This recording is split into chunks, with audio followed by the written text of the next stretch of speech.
It's the week ending Saturday the 15th of September, and this is The Week Unwrapped, brought to you by Barclays Corporate Banking. In the past 7 days, we've seen Boris Johnson announcing his divorce, arrest warrants issued for 2 Russians in connection with the Salisbury poisonings, and Apple launch its most expensive handset ever. But we're here to bring you some of the stories that passed under the radar this week. The big news, not making headlines right now, but with repercussions for all our lives. I'm Arion McNicoll. Let's unwrap the week. Olly continues his long break abroad, so joining me today from the week's digital team are Cameron Tait, Kari Wilkin, and the freshly minted editor of the week, Junior, Felicity Capon. Congratulations. Thank you. And to start the show, it is actually the freshly minted editor of the week, Junior. Felicity, what's your story of the week? Early retirement in your 30s. Are we playing with fire? I get a lot of joy from looking at each of my life spending decisions and comparing it like, okay, if I get this car, I'd probably make me about this happy, and this car would make me this amount happy. Whereas if I ride my bike, it does this other thing. And you apply that to food and housing and transportation and clothing, travel, exercise. And then all these categories can become super efficient where you end up getting incredible happiness out of them. And the cost can sometimes be not only low, but sometimes you'll get paid for doing stuff that other people spend tens of thousands of dollars to do. That was Pete Adeni, also known as Mr. Money Mustache, speaking on the Tim Ferriss Show podcast last year. Felicity, what's happened this week? This was a story that has been generated by an article in the New York Times by Stephen Kurutz about a trend of young professionals, usually in their 30s and early 40s, who have decided to quit their jobs forever. And the story has provoked a lot of online interaction, and everyone's sort of wondering whether it is indeed possible. Okay, so go on. How do you quit your job and retire in your 30s? I should say I'm not actually thinking of doing this having as the new promoted. editor. Yeah, having just been promoted. To let my boss know that I'm not going anywhere. Well, I mean, the article does profile some people who have done it, so it is possible. It starts with the case of Carl Jensen, who was a software engineer who just had an appalling job and was just so stressed out and couldn't handle it anymore and decided to quit. There's also a couple, Kirsty Shen and Bryce Lueng, who in their 30s both quit their jobs and decided to travel the world. So it is done. I reckon we actually have a fire adherent among us, not here today, but Holden Frith, our boss man and sometime panellist, he sat opposite me at the Times for about 3 or 4 years eating tuna sandwiches every day when I was buying my lunch, and ended up buying his own flat in his mid-20s.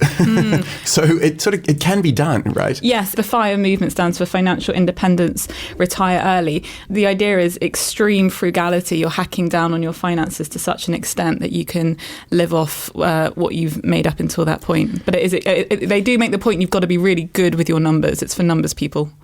But also, I mean, whether this is realistic, whether you can actually save $1 million by your late 30s, is $1 million actually enough to live on if you're retiring in your 30s? You know, you may have 60 years ahead. That doesn't go that far. So you're going to have to live an extremely frugal lifestyle after you've retired as well.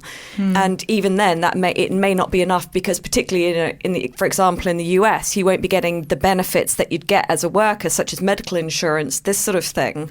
Yeah, the idea of unexpected longevity, you don't actually know how long you're going to live for. So potentially you haven't got enough money that you need. And I think that is the big question, isn't it? That you've got this desirable lifestyle potentially at the end to look forward to, but you have to weather a really tough life in even saving towards your retirement. And during your youth, do you want to look back on your 20s and 30s and go, well, I was just saving lots, didn't travel, couldn't afford the plane tickets. What about living in the now? Who knows what tomorrow is going to bring? Sure. On the other hand, Cameron, this does seem to be a solution for a lot of contemporary problems, sort of all wrapped up together. Instability of work, threat of automation, expensive living in big cities, people having loads of debt. I mean, if people could do this, it would solve a lot of problems simultaneously, right? Oh, definitely. I think it takes a certain type of person to do this because, you're not going to be having, let's say, a lavish lifestyle when you get to your retirement age of shudder 40. Hey. No, I'm just saying. I think it's. Well, no, I'm saying it's young. I think it's too young to retire at 40. But you're not going to be having a lavish lifestyle, and if you don't want that, I think that's absolutely fine. By the looks of things, with the examples that were mentioned in the New York Times article, the people that do retire, they still have about $40,000 a year to live off from one kind of breadwinner. But of course, the average wage in the US is about $50,000 a year. I mean, is this enough to live on for a lifetime, Felicity? Well, I mean, if you are really, really frugal, I think you could do it. But I think Forbes sort of broke it down, and they started with tax, and tax is going to be your number one issue. It's going to be extremely hard not to be paying your tax. Given that you'd be taxed if you're taking out, you may be hit with tax penalties if you want to take out money before, a more traditional retirement age. Yeah, exactly. And then secondly, they focused on student debt, and they were sort of making the point that it's a scenario that could happen really only for high earners, and you would need to get a university or college degree to get those jobs. And most likely you're going to be saddled with student debt, and that's going to be a huge amount. Personal debt is at its highest that it's ever been, like far higher than generations that have gone before us. So that's going to be a lot to pay off. And yet there are people who are doing it in interesting ways, like that couple who were mentioned in the New York Times piece. The couple in their 30s who are travelling around the world, who I kind of half love and respect and admire, and also hate so much. They've sort of worked out. They do dental tourism and health tourism, where they'll find the best countries to pay for their health expenses. So I think they've gone to Poland for their dentistry work, which just I think is just kind of amazing, and also just kind of hate it as well. But I think there's so many questions that this raises. I mean, firstly, what happens if you love your job and don't want to retire early? I mean, that's the dream, really, isn't it? That's what it should be. Secondly, what happens if you don't love your job, but it's really, really necessary and it's really important for society, and you do have a really stressful job, but it keeps society going? You can't just retire. What if you're paying taxes your whole life? That keeps society going as well. There's just so many problems with this. Wasn't one of the examples in the article a doctor who just said he got really stressed out with all the patients that he had to deal with, so he decided to retire? I think these people need looking after. Yeah. And particularly with more doctors and this sort of thing retiring, people who are in high-stress jobs, if they're all retiring, then who's going to do the high-stress jobs? On the other hand, you could argue that it's going to lower consumption, as in consumption of luxury goods, which could help save, the planet. So it does have that benefit. But if you're looking at an entire generation retiring early, a lot of skilled jobs do take years and years to actually acquire. So who's going to fill those gaps once the millennial generation retires? Yeah. And I also think, society's view as well, I think we would say that these people are slackers, that they're living a life of luxury. The idea of retiring before your parents do, it's just not. But that. Also, what do you do? Yeah. You could argue that these people who sort of lack the career aspirations of previous poorer generations, they can do that because they've had more privileged upbringings. They can appreciate this. So you could say it's a very sort of middle class thing to do. It also seems to be quite an American thing to do because, of course, much of the FIRE strategy is about investments, and that's something that Americans seem to be more into somehow than other countries. Why do we think that is? Well, I was just going to point out that as a man who put quite a bit of money in investments, it has backfired on me colossally. I put a figure north of £500 into a cryptocurrency called Ethereum back in January, and that value went up to about £1,000 before crashing down to 120. So you're not going to be retiring next week, I take it? Not even close. Okay, so this idea of putting your money in investments and living off investments, what happens if the market crashes? Especially if it's in stocks, the stock market will crash again. You have a similar thing happening in stocks that happen to cryptocurrency. So I just think it's really dangerous. You've got nothing to fall back on. On the other hand, this whole trend does remind us of the importance of everyone putting aside money for retirement, which is something that, there's major concern that workers are failing to do this. So, maybe there are degrees of. I mean, I read about there's different types, different versions of this FIRE trend. There's lean FIRE, which is extreme frugality, fat FIRE, which is maintaining a more typical standard of living while saving and investing, which is perhaps what most people are actually doing, and barista fire, which is once you've retired, you work part-time, say, in a coffee shop to get the company's health insurance. So you could argue this is just a more extreme version of what everyone's doing to different extents. And also, barista fire doesn't sound a whole lot like retirement to me. It sounds quite cool.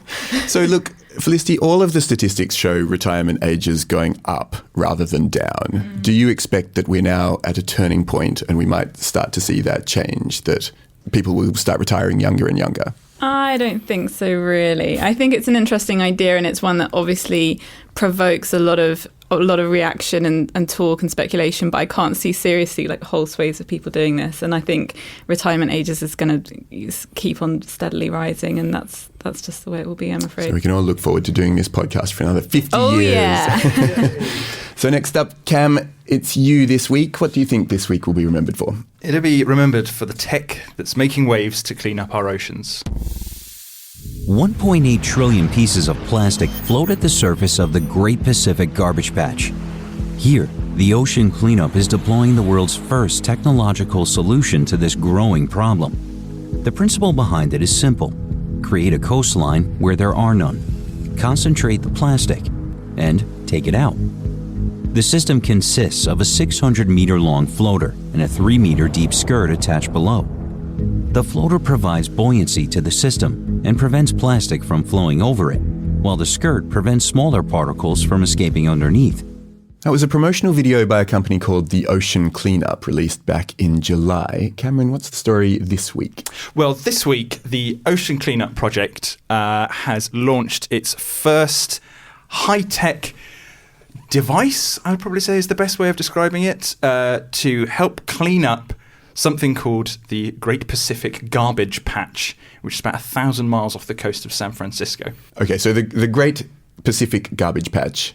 Remind us of the scale of this thing. So it is absolutely colossal. It's an 80,000-ton, basically floating mass of plastic and garbage that is obviously causing a hell of a lot of problems. So what the Ocean Cleanup Project wants to do is they want to eradicate it and completely remove it using technology.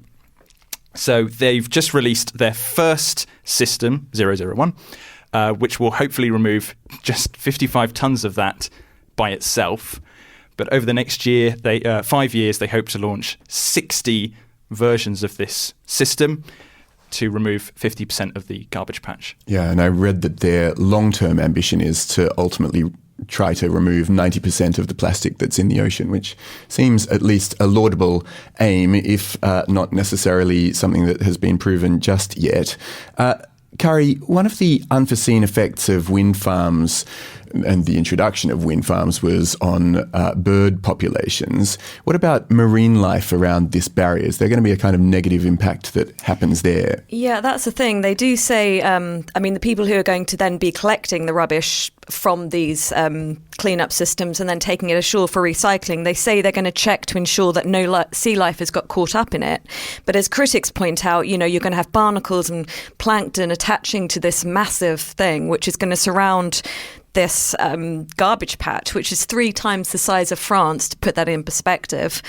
And, having this could catch all the plankton in a mile-long swath of ocean. So this could have massive repercussions in itself. Yeah, looking at the positive aspects, of course, this is a big move to do something significant to address a big environmental problem. It's got new technology. It's got a kind of a potential, long-term aim that looks vaguely achievable. Was this something that you covered for the Week Junior, Felicity? And it sort of seems in the Week Junior's sweet spot? It does. We haven't yet, but I think we definitely, it's something that we would want to. But it's a tricky story because as I was reading the National Geographic, it's a weird one in that it seems to have generated both sort of lavish praise and then really, really harsh criticism. And one of the interesting things that I read about the guy who has come up with the idea, I think his name was Boyet Slat from the Netherlands, is that he has good intentions, but he might feel obligated to his investors. And the Ocean Cleanup has multiple investors, and that they're sort of really looking for results, and that he's pushing this thing out into the ocean, and it seriously might not work. And someone else is saying the problem isn't actually on the surface of the oceans. It's that the plastic is now turned into more of like a smog of microplastic, and it's being inhaled by marine life. It's floating down to the bottom of the ocean. It's more like particles of dust. And actually this thing, although it seems like a really good idea in using technology to solve our environmental problems, actually is this just sort of a sort of puff of hot air, really? And also this patch in America, it's not the only one. There are several around the world. So, everyone's got an interest in this working because these patches are caused by rotating currents called a gyre that pull in the rubbish. So this is a worldwide problem. So obviously there's tremendous pressure, as you say, on this man to get results. It also feels like you're treating the problem's symptoms rather than the causes. Cam, what sorts of efforts are being made in the first place to stop plastic from even entering the oceans? Well, it's interesting because we're all seeing kind of little steps here and there for us to prevent plastic going into the oceans. So it's a bit like we have to pay 5p or now 10p to buy a bag at Tesco because we're just basically trying to cut down our plastic bag intake. You can also see there's less plastic wrappers going on fruit and vegetables because they simply don't need it. But aside from that, there really isn't that much going on. I did just want to go back to Felicity's point very quickly. You can see by the pictures online that this garbage patch it's massive, and removing any of it will be a feat in itself. So bearing in mind that this really is only the first device to actually do it, anything that's come before is usually just a little boat that's been retrofitted to go and grab up little bits of plastic here and there. I still think it's going to make a big impact, but 9 million tonnes worth of plastic is put into the oceans every year. So they're going to have to really put a lot of these out to kind of prevent that. But I also think whilst a lot of people are saying, well, you need to start with the causes rather than this patch in the ocean, I kind of think that's a bit sad in a way. And I think, they were saying that some of this plastic dates all the way back to the 1960s and the 1970s. And I think Slats, he was quoted saying it's not a hopeful situation if the only thing you can do is not make it worse. So I think while on the one hand we do need to think about reducing plastic overall, of course, like why not have a go at trying to get rid of this giant garbage patch, I agree, but perhaps we also consecutively need to do more to stop rubbish going in, because it's what you can't clear it away if it's going to keep going in. There's this great project called the Baltimore Trash Wheel, which is a rubbish interceptor, which is a water wheel vessel that removes rubbish from the inner harbour in Baltimore. If we could get more of that, so you stop it actually reaching the sea to begin with. You need to be tackling this problem from all angles, not just taking it away. It's because it's just going to keep flowing back in. I mean, Cam, is this a problem that governments can legislate their way out of? Is this something that can be solved by intervention on a political scale? Totally. We can really look at the retail industry and even find ways of think of the amount of plastic bottles that are consumed every day, and they will either end up in a landfill at the end of the day, or they could end up in the ocean as well. But dare I say, people are far more interested in lowering emissions at the moment than they are with dealing with plastics. Well, enough of this rubbish. Finally, this week, Kari, it's you. What will this week be remembered for? I think this is the week we ask, can Nollywood help rewrite Africa's role on the global stage? A Lionheart will have to soldier on until I get back on my feet. I now name my replacement Chief God's Will. The button doing. His reasons have nothing to do with you being a woman. Your uncle is just here to supervise. I'm going to change a lot of things in this establishment. So, given our current situation, can you tell us how bad the numbers are? Bad.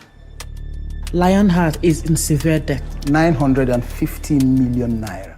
That was a trailer for the forthcoming film Lionheart. Kari, why has this caught your eye this week? So this is a film from Nigeria, from Nigeria's Nollywood film industry.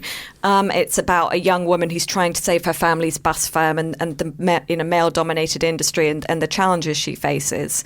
And this is in the news this week because Netflix has just purchased the worldwide rights to this film. It's the first original film to be owned by the movie streaming platform, as in hasn't actually been released in cinemas. And it's creating a lot of excitement in Nollywood, which is the world's second biggest movie industry by volume, behind Bollywood and ahead of Hollywood. And it's creating hopes that, this Nollywood, along with Bollywood, can help maybe break down the US domination of cinema and TV generally. And also that it can help change perceptions of Nigeria and Africa on a wider scale. I mean, it sounds like a pleasant film. But why was this the one that Netflix chose? What is it about this film that got them interested? I mean, I guess they're trying to appeal to a wide audience. So obviously something a bit lighter and fluffier is going to help, pull in audiences. Netflix actually launched in Africa in November, I think it was 2006, and they're competing against major streaming services already established there. And it's a huge audience. There are almost 200 million people in Nigeria alone. I think it's 1.4 billion across the African continent. So it's a huge market. So obviously they've got to have mass appeal to begin with. So it's a corporate move on Netflix's part, unsurprisingly. Look, it's not just Netflix that are moving into this territory. Which other companies are getting interested in African cinema and Nollywood broadly? Yeah, so this is a huge market. I mean, in Nollywood in Nigeria creates about $590 million in annual revenues. It's the country's second biggest employer. So it's obviously a huge business.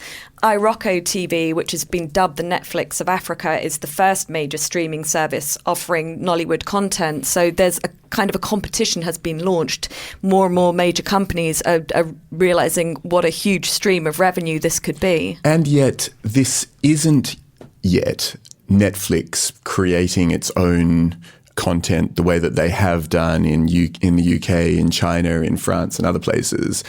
Are we going to see Netflix actually starting to make African cinema and African TV shows? I'm not sure, but in some ways I sort of hope not really, because I feel this has got to be homegrown and this has got to come from Nigeria itself. And I was reading about how, Nigeria has a really strong sense of cultural pride, and they actually just generally prefer their own stuff to Hollywood and other Western films, and I think that's something that should be really encouraged and applauded. They're a literary powerhouse. They have all sorts of culture that they love and they cherish, and they want to make their own. And I don't see why that couldn't be the case. And I think looking at the success of Bollywood and kung fu movies and huge global brands like those, I don't see why this couldn't be the next massive global brand. And yet, one of the main problems for Nollywood is revenue bleed through piracy. Could subscription-based services like Netflix be a saviour of sorts? Oh, I completely think that's the case, because what I'm hoping the ideal situation would be is that Netflix picks up the content, it helps fund it, but it leaves the content creators to do what they want to do. And I think if there was going to be any subscription service to do that, it would be Netflix. So I can see it in a positive move in that sense. I mean, you also wonder whether Netflix could bring production values to Nollywood, which has historically been something that, a criticism that's been levelled against some of their films. Yeah, there's definitely an increased emphasis in Nollywood on quality over quantity, and it may follow a similar trajectory to India's Bollywood, which, in the 1960s and 70s, it was the golden age of popular low-budget films, but in recent decades is producing more critically acclaimed films. Nollywood has an annual festival every summer in Paris called Nollywood Week. It's kind of trying to get that premium sense around it.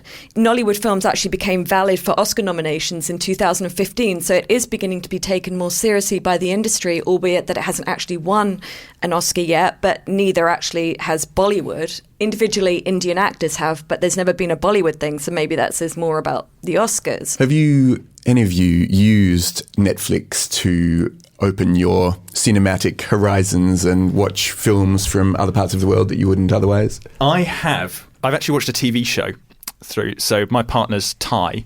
So I watched a Thai TV drama called Hormones through Go ahead. And it's based, so when I was a teenager I used to love a TV show called Skins. I think yeah, everyone loves Skins. The idea was picked up by a Thai production company quite some time later, and it's fascinating to see what teenage culture is like, kind of gritty teenage culture is like, but from a completely different culture to my own. So I found it fascinating, and the production values were really quite good. So yeah, I thought I opened it up.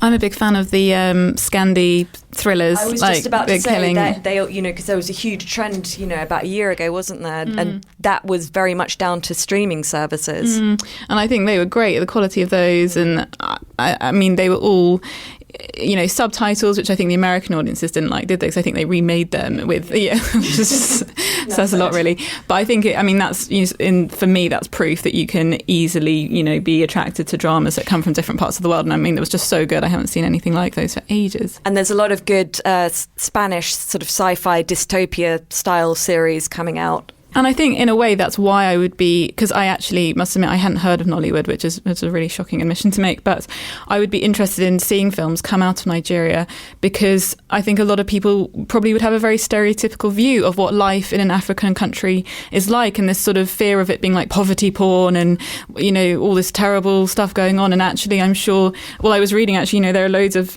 films coming out of Nollywood which focus on people, really rich people who are cheating on their wives, people who aren't, people who have 8 cars, people, just totally normal life, obviously, but that you might not realise, that we need to see like more normal films. That's the thing. Africa's a huge continent with so many people, so many cultures and lifestyles, and it tends to all get jumbled into this just one stereotypical image. Whereas, like Hollywood, many Nollywood films are sort of warts and all portrayals of life, but many, like Hollywood, highlight the lives of the upper middle classes or the middle classes, which is an aspect of African life that we don't really see. And it makes it much more relatable because, horrible to say, but if you see someone living a lifestyle similar to your own, it's much more easy to sort of sympathise with them, to have empathy. Well, as they say in Nollywood, that's a wrap from this edition of The Week Unwrapped. My thanks to Kari Wilkin, Felicity Capon and Cameron Tait.